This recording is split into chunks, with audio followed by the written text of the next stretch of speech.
Hello friends, welcome back to mom and Karthik Telugu stories. నా పేరు కార్తిక్. నేను ఇవాళ చెప్పబోయే స్టోరీ పేడోడైన రాజుగారి అన్న. అదేంటి రాజుగారి అన్న పేడోడా?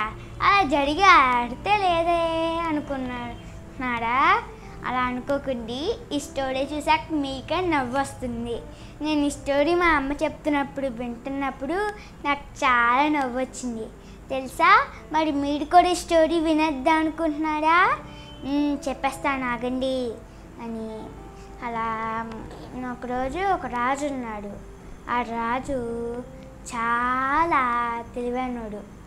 అలాగా తన దగ్గరకు వచ్చి చాలామంది వాళ్ళ తెలివిని ఇప్పుడు ఆ రాజు దగ్గర చూపించుకుంటాడు.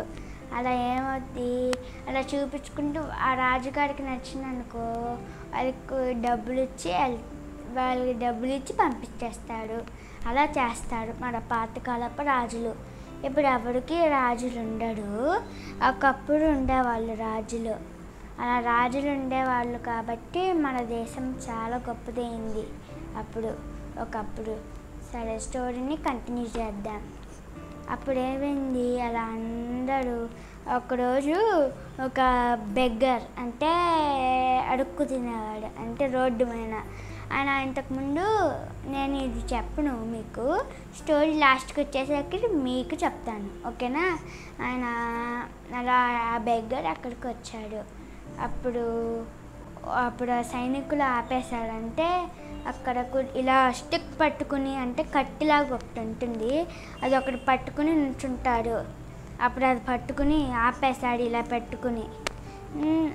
మీరు నన్ను అలా చెయ్యకూడదు, నేను రాజుగారి అన్నని అన్నాడు. ఏంట్రా కన్ఫ్యూజన్? వీడు రాజుగారు అంటున్నాడు, వీడు డబ్బు గలిగోడు కదా రాజుగారు అన్నంటే, వీడేంటి ఎంత చెత్త బట్టలు వేసుకుని వచ్చాడు అనుకున్నాడు. నా దగ్గర ఈ వేషాలు కాదు అప్పుడు అన్నాడు వాళ్ళు. అప్పుడేమైంది, అప్పుడు ఆ బెగ్గర్ అన్నాడు, మీరు నన్ను ఇలా అనకూడదు, మీకు డౌట్ ఉంటే రాజుగారినే అడగండి, మీ అన్నగారు వచ్చారని అన్నాడు.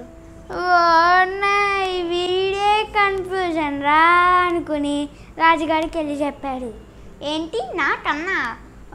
అతను ఎవడో ఇప్పుడు పిలిపించండి అన్నాడు. అప్పుడు పిలిపించాక అన్నగారికి స్వాగతం అన్నాడు. అప్పుడు ఏంటి విశేషాలు అన్నాడు. ఏం లేదు తమ్ముడు, మంచి విషయాలు ఏమీ లేవు. నా పరిస్థితి ఎలా ఉందంటే దారుణం అయిపోయింది. నా రాజ్యంలో నా సైనికులు ఇద్దరే మిగిలాడు. అంటే 35 సైనికులు బదులు ఓన్లీ ఒకడో మిగిలాడు అంతే. నా ఐదుగురు భార్యలు ముసలోళ్ళు అయిపోయాడు. ఇంకా నా డబ్బులన్నీ అయిపోయాయి అన్నాడు. అందరూ కన్ఫ్యూజ్ అయి కొట్టుకున్నాడు. నువ్వు నాకు కొంచెం డబ్బులు ఇస్తావా అన్నాడు. అక్కడ ఫినాన్స్ మినిస్టర్ ఉంటాడు కదా, వాళ్ళు ఏం చేస్తారంటే రాజుగారికి బోల్డ్ అండ్ ట్రెజర్స్ ఉంటాయి.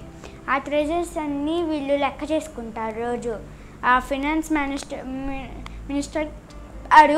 వీడికి ఒక 50 రూపీస్ ఇచ్చి పంపించింది అన్నాడు. ఇప్పుడు మనకి 50 రూపీస్ అంటే ఒక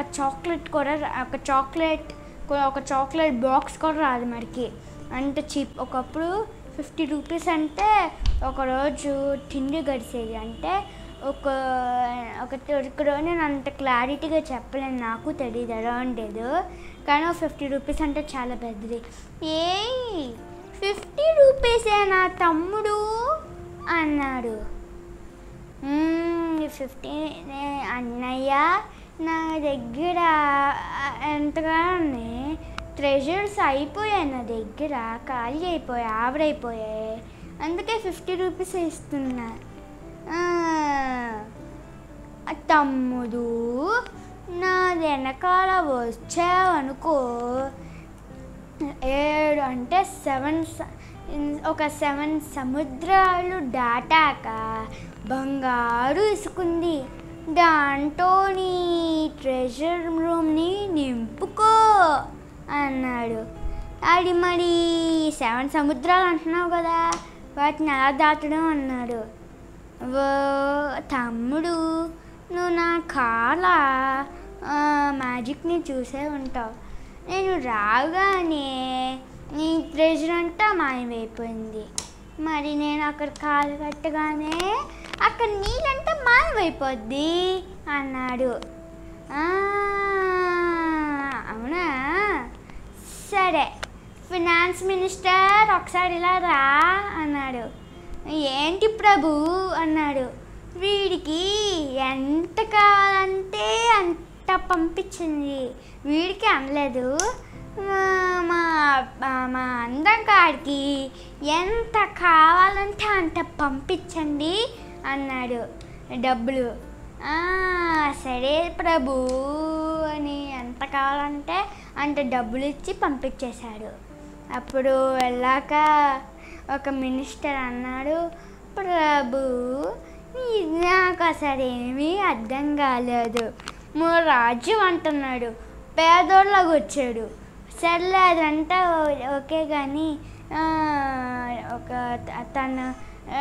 తన మినిస్టర్స్లో ఓన్లీ 2 మినిస్టర్సే అన్నాడు. తన 5 భార్యలు ముసలోళ్ళు అయిపోయారు అన్నాడు. ఇంకా ఏంటి ప్రభు, ట్రెజర్స్ అన్నీ మీరు అయిపోయిందంటే సముద్రంలో కాలు పడితే అక్కడ ఎక్కడైనా నాకు అది ఎలా ఎండిపోద్ది అన్నాడు. అప్పుడు మీరు డబ్బులు ఇచ్చి పంపించాడు. ఏమవుతుంది ప్రభు అన్నాడు. అప్పుడేమైనా తెలుసా, చిన్నగా నవ్వి, మినిస్టర్ అక్కడ ఏమైందంటే ఒకప్పుడు తను చాలా హాయిగా బతికిన మనిషి. ఇదే ఫస్ట్లో నేను మీకు చెప్పలేదు, ఎందుకో తెలుసా, లాస్ట్కి వచ్చేసాక మీకు ఇది అర్థమవుద్దని. తను ఒకప్పుడు బాగా బతికాడు. అదృష్టశాతం తనకి ఎక్కువ నాళ్ళు లేదు. నన్ను రాజుగా చేసే, తన పేదోడిని చేసే. అప్పుడు దానివల్ల మా ఇద్దరిని అంత తమ్ముళ్ళు చేసే. అందుకు వాడు అలా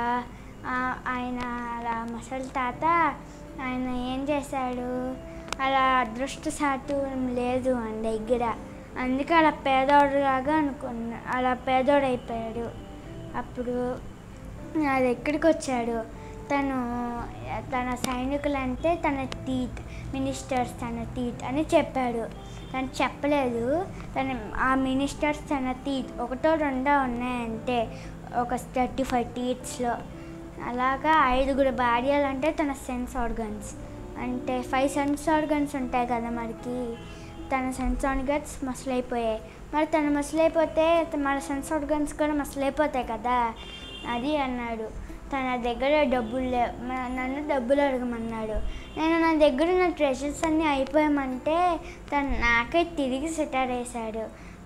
అలా అన్నాడు. తన తెలివికి చూసి మెచ్చుకుని పాపం ముసలాయన కదా అని డబ్బులు ఇచ్చి పంపించాను అన్నాడు. అప్పుడు అందరూ అని అనుకున్నాడు. ఈ స్టోరీ బట్టి మనం ఏం తెలుసుకున్నామంటే, తెలివిగా ఆలోచించామనుకో మనం ఎంతైనా అలా ఉండొచ్చు, ఎంత డబ్బులు సంపాదించానో ఉండొచ్చు. మనకి నాలెడ్జ్ లేదనుకో, తెలివి లేదనుకో, మనం ఏమీ చేయలేం. ఓకేనా ఫ్రెండ్స్, బాయ్. ఈ వీడియో కనుక మీకు నచ్చినట్లయితే లైక్ చేయండి, షేర్ చేయండి. మరిన్ని వీడియోస్ కోసం, ఇంకా మంచి మంచి మోరల్ స్టోరీస్ కోసం నా ఛానల్ని సబ్స్క్రైబ్ చేసుకోవడం మర్చిపోకండి. Bye bye.